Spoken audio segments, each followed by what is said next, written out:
the Saab Safir is an amazing aircraft.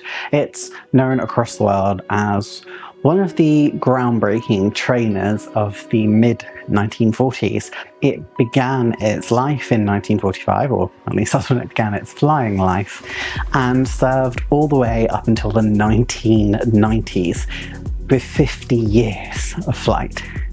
There's not many trainers that can live up to that, and compared to some of its contemporaries like the de Havilland Chipmunk or the Fokker S11, this had retractable tricycle undercarriage, meaning it wasn't a tail dragger and really was a step towards the future. But today we're not looking at the future, we're looking at the past with this helikit that is still available at the moment. So we're going to have a look inside the box. Hey guys, it's model making time, and well, I'm this modeler, and if you don't know who I am, hey, and I am here to show that you don't need to be the best modeler in the world to enjoy this hobby, because often what you see online is so incredibly good it can leave you feeling a bit deflated, when really the fun is making the model that you want to make, because you're the only one you have to please. Today is an unboxing. I don't normally do unboxing videos, but I'm thinking due to some changes with what YouTube is going to be doing in the future, I want to do some unboxings. So whilst this won't have the construction in, there will be another video later on with the full build included, and more of a history and kitstery and all that jazz too. Today though, we're mainly focusing on the unboxing and what I think of the kit beforehand, which will be interesting to see, well, if I feel the same once we've built the kit. If you like what you've seen here today, of course, make sure to subscribe to the channel and like the video too, and leave a comment down below. Have you built this before? And if you want to support the channel as well, you become a channel member, either here or over on Ko-fi. There are two different levels, starter kit and advanced kit. The difference is advanced kits get shouted out at the end of each video, as you'll see later on.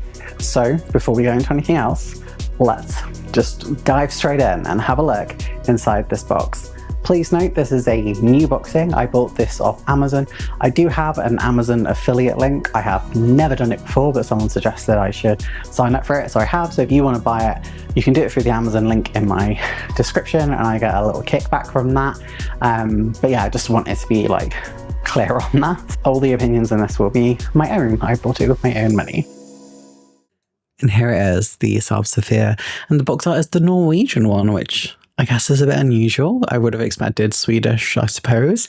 And on the back you see a completed model, the decals, and then that it's a 1981 tooling that was, I guess, remastered to an extent in 2020. And you can also get the instructions and everything online too.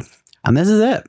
It's such a simple kit. I've not had a kit this simple for quite some time, so this is quite exciting. And yeah, the instructions as well are relatively nice. It shows you all the paints on the left hand side, a bit of information about the aircraft, and then the really simple but clear instructions as well.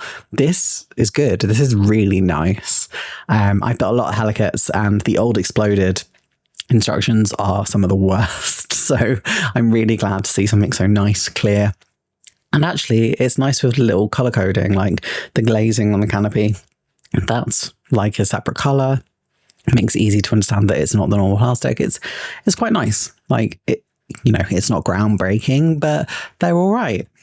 And then we get these colour scheme instructions, and these are so cool. So we've got the Finnish and Austrian on here, and I love it in the middle, because the underside is the same on obviously both halves. They've just done a split down the middle to have both next to each other. I think that's so cool. And then of course we've got the same here with Finnish and Swedish. Swedish obviously being in the greeny camo scheme instead, so looking a bit different compared to pretty much all the schemes that are here, which are either in yellow or in a silver. The iconic silver and bright orange though is pretty cool on the Finnish as well. And then on the back of the instructions we have the Norwegian scheme here, which looks really cute. Oh, it's actually so tempting to do the Norwegian one as well. The parts themselves are clean, like really clean. They look really good. The detail isn't the best in the world. It is obviously a 1981 tooling, but it doesn't look bad for what it is. I'm just honestly just shocked how clean it looks. It looks nice. Really good kit for a beginner, I would say, given the amount of parts and simplicity of the kit. The wings look fine. I wouldn't say they're the best in the world. Again, it's quite a simple kit, not super high detail, but not bad detail either. It will make a nice kit, I think, just by looking at it. The seats there as well to go inside of the cockpit. And yeah, I mean, there's not really a lot to it. There's not a lot to say. It's a very, very simple kit. The canopy glazing or glass looks nice. It's clear where the linings are, and it's a relatively clear transparency as well. Like, I know this is slightly out of focus, unfortunately, but there's no like color deformation for my nails when I put them underneath, so it looks good. The decals look fine. Hella decals have been hit or miss for me in the past. Hopefully these are good. We'll see when we actually build it. There's not a lot I can really say until I actually get to the construction phase, but they look nice, well laid out, easy to see which decals are going to go with which scheme. So yeah, they look all right. It's just one of those things that I'm not really know until I get to building them, because I've built Mr. Craft kits that looked nice and they weren't. So we'll just have to see, won't we? And then you get like this little catalogue that comes with it, which is nice, I guess. It's nice to see everything that you can get from Hella. It's laid out quite nicely. Do I think this is super necessary in the modern era? No, but it's fine. But I just thought I would show it all here, just because it comes in the box, so why not, hey?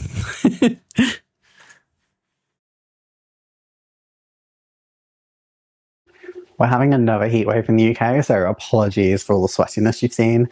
It's not from looking at the inside the kit, because if anything, that does not worry me at all. So, pre-build impressions. So it's quite a simple kit, right? Like, I was actually in model making with some friends when I initially took this out of the box, and they literally laughed and went, "Is that it?" Not in a like bad way, but just they were expecting there to be more. Now, I don't think that's a bad thing, because it looks okay actually. For its era, it looks okay detail-wise. It looks simple to put together, and honey, can I just say, the instructions in this, living for it. These look great. The colour schemes in particular, like how they've presented them, look amazing. And what they did with the schemes is amazing. I love that they did like the split underside. Obviously it only works on a plane that has the same underside on both sides, left and right, but I thought it looked really cool. I'm glad that they are full colour. These have clearly been redone since the original ones, and I think that's nice.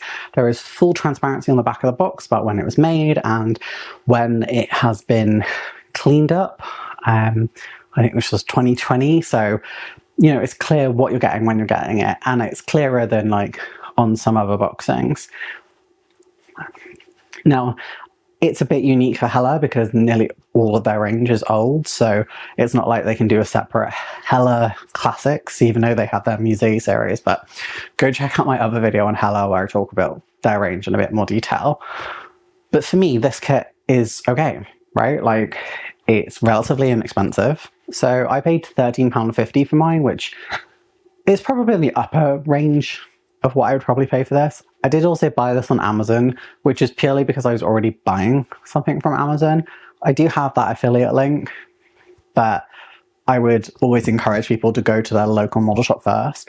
But Hella supplies at the moment are a bit haphazard about where you can get them from. So actually it might be that Amazon is the best place for you to get it sometimes. But I just want to say that, like, always go to your local model shop first if you can. The decals look nice. I haven't used them yet, of course, but I've done a lot of Hella kits over the last couple of years, and I find them pretty nice normally. I don't think they're cartograph level, but I also don't think they're bad. Like, they're somewhere in the middle. In terms of scheme, I'm probably going to do the Austrian one because I have another unboxing coming out that will tie into this Austrian theme. So just bear that in mind as well. They're all things that I will build in the future, but for now it's just the scheme that floats my boat. Plus they did they had a civilian aerobatic team in Austria following the retirement of the Safir that they did 4 ships flying the Safir. So it's what ties into my aerobatic love as well, which I think is really nice. The schemes are mostly like basic. The only one that's not is the Swedish one. There were Swedish ones that were more simple, but you know, it gives you some variety. There's the yellow of Norway and Austria, there's the silver of Finland, and then the camo scheme of Sweden. So you get a lot of variety including this kit. Honestly, I'm hoping this is just like a weekend build. I build it one day, paint it and decal it the next, because it looks relatively simple, especially because you can pretty much spray it one colour. And with it being yellow, I may just use a rattle can to be extra lazy.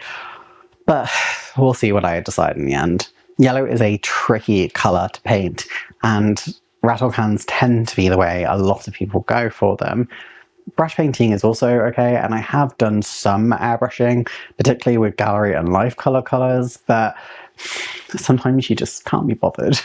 And yellow is, it's just a pain. It's one of those like super translucency colors, and you see like way more layers, and it becomes time consuming, whereas if I just spray it outside, it's done. So we'll see what I end up doing for that.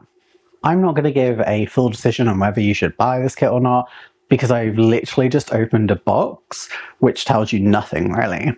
Sometimes you can get a kit which has, I don't know, some warpage in the wings, or it might have bits that have all fallen off, or it could just look a bit tatty or have quite hard plastic because it's a, like, you know, cottage industry kit. But they actually turn out to be some of the best kits you could have done and end up being really fun. So I'm going to hold my judgment until I've actually built it. I look forward to building this. I have fairly high hopes for this.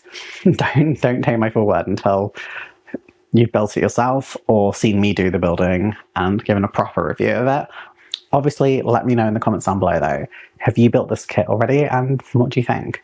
Well, I guess that's it. This is only an unboxing. It feels really weird and it's really hot. So yeah, I'm gonna go now.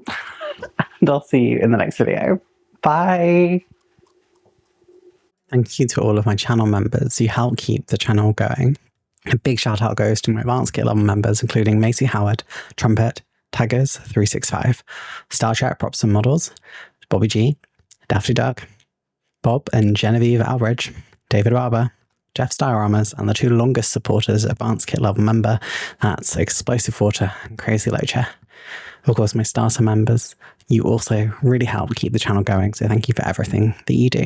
You guys are all amazing, and this channel wouldn't be going without you, especially with the changes going ahead with YouTube.